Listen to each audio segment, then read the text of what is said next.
พระธรรมประจำวันของพระเจ้าพระเจ้าบ่ปฏิบัติภารกิจดังกล่าวขึ้นใหม่ในยุคใดก็ตามย้อนยุคสุดท้ายได้มาถึงแล้วพระองค์จะปฏิบัติภารกิจที่พระองค์จะกระทำในยุคสุดท้ายและเปิดเผยอุปนิสัยทั้งหมดของพระองค์ในยุคสุดท้ายเว้าถึงยุคสุดท้ายนั่นหมายถึงยุคอื่นซึ่งเป็นยุคที่พระเยซูกล่าวว่าพวกเจ้าจะประสบกับภัยพิบัติอย่างแน่นอนและประสบกับแผ่นดินไหวความอึดหิวและโรคระบาดต่างๆซึ่งคำกล่าวนั้นแม่นแสดงถึงยุคใหม่และบ่แม่นยุคแห่งพระคุณที่เป็นยุคเก่าอีกต่อไปลองสมมติว่าตามที่ผู้คนเว้าพระเจ้าบ่เปลี่ยนแปลงตลอดไปอุปนิสัยของพระองค์แม่นความเมตตาและความฮักอยู่เสมอพระองค์ฮักมนุษย์เหมือนกับพระองค์เองและพระองค์มอบความหลอดพ้นให้กับมนุษย์ทุกคนและบ่เคยเกลียดชังมนุษย์เลยแล้วภารกิจของพระองค์จะมาถึงจุดสิ้นสุดได้แนวใดเมื่อพระเยซูเสด็จมาและถูกขึงเทิงไม้กางเขนสละตัวพระองค์เองให้กับคนบาปทั้งปวงและถวายพระองค์เองเทิงแทนบูชาพระองค์แม้นได้สำเร็จภารกิจแห่งการไถ่บาปมนุษย์แล้วและได้นำยุคแห่งพระคุณมาถึงจุดสิ้นสุดฉะนั้นแม้นยังจะเป็นเป้าหมายของการเฮ็ดภารกิจของยุคนั้นซ้ำในยุคสุดท้ายการเฮ็ดสิ่งเดียวกันจะบ่แม่นการปฏิเสธภารกิจของพระเยซูบ่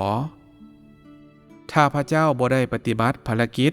แห่งการถูกขึงเทิงไม้กางเขนก่อนที่พระองค์เสด็จมาในขั้นตอนนี้แล้วยังคงเต็มไปด้วยความฮักและความเมตตาแล้วพระองค์จะสามารถนำยุคนั้นมาถึงจุดสิ้นสุดได้แนวใดในภารกิจสุดท้ายของการสิ้นสุดยุคของพระองค์อุปนิสัยของพระองค์แม่นการเคียนตีและการพิพากษาซึ่งพระองค์เปิดเผยทุกสิ่งที่บ่สอบธรรมเพื่อพิพากษาทุกคนอย่างเปิดเผยและเพื่อเฮ็ดให้คนที่ฮักพระองค์ด้วยจริงใจสมบูรณ์แบบเพียงการกระทำแบบนี้เท่านั้น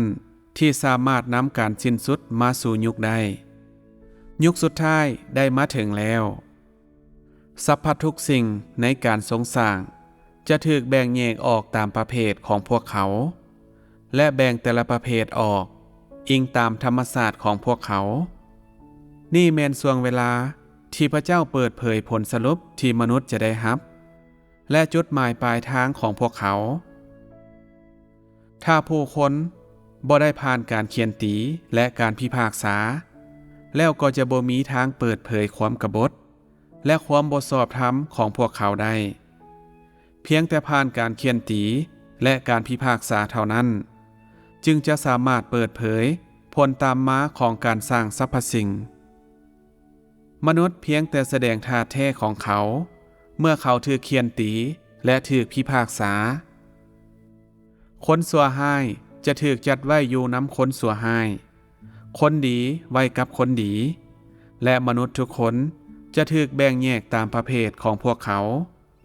ผลตามมาของการทรงสร้างจะถูกเปิดเผยผ่านการเคียนตีและการพิพากษาเพื่อคนชั่วร้ายจะถูกลงโทษและคนดีจะได้รับรางวัลและทุกคนจะยอมจำนนต่ออำนาจของพระเจ้าภารกิจทั้งหมดนี้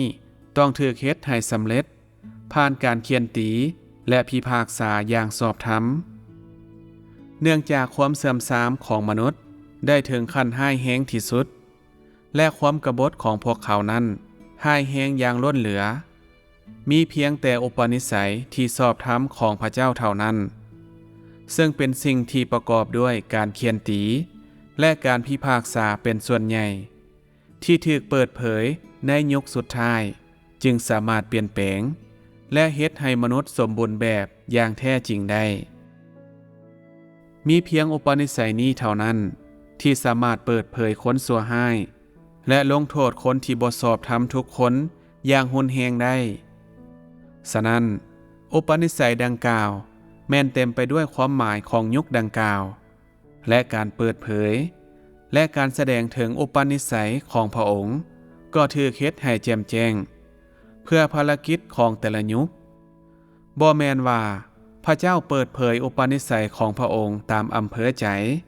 และปราศจากความหมายลองสมมติว่า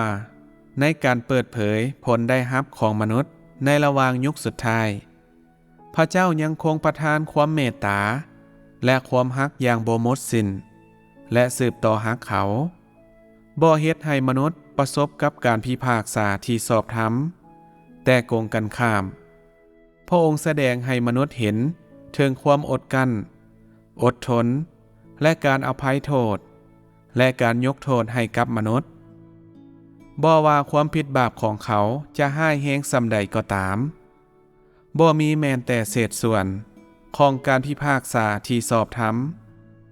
แล้วเมื่อใดการคุ้มครองทั้งหมดของพระเจ้าจึงจะนำมาสู่การสิ้นสุดเมื่อใดอุปนิสัยแบบนี้จึงจะสามารถนำผู้คนไปสู่จุดหมายปลายทางที่เหมาะสมของมนุษยศาสตร์ลองยกตัวอย่างผู้พิพากษาที่เต็มไปด้วยความฮักอยู่เสมอผู้พิพากษาที่มีใบหน้าเมตตาและหัวใจอ่อนโยนผู้พิพากษาที่ฮักผู้คนโดยบ่สนใจว่าพวกเขาได้ก่ออาชญากรรมหยังก็ตามและผู้พิพากษาที่เต็มไปด้วยความฮักและป้องกันคนกระทำผิดโดยบ่สนว่าพวกเขาเป็นไผในกรณีนั้นเมื่อใดผู้พิพากษาดังกล่าวจะสามารถให้คำตัดสินอย่างยุติธรรมได้ในระหว่างยุคสุดท้ายมีเพียงการพิพากษาที่สอบธรรมเท่านั้นสามารถแบ่งแยกมนุษย์ตามประเภทของพวกเขา